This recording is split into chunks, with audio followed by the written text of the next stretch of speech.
Քաղաքականության մեջ չոչ անող մի փոքրիկ աշխուժակ,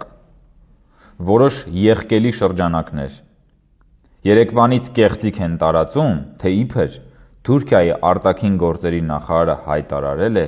որ Թուրքիան աջակցում է Նիկոլ Փաշինյանին ընտրություններում։ Սա է հիբրիդային պատերազմը, որ կեղծիքի փամփուշտներով կրակում են ձեր մտքերի վրա, պղտորում են ձեր հոգին, ձեր միտքը։ Ուզում են խաղաղության փոխարեն ձեզ մատուցել տագնապներ ու վախեր, որ այդ վախերի վրա սողոսկելով վերադառնան իշխանության։ Դուք ձեր հաստ ծոծորակը կտեսնեք, բայց իշխանություն այլևս Հայաստանում չեք տեսնի, թույլ չենք տալու, իսկ խաղաղություն լինելու է։ Հավանիր տեսանյութը և բաժանորդագրվիր նորությունները բաց չթողնելու համար։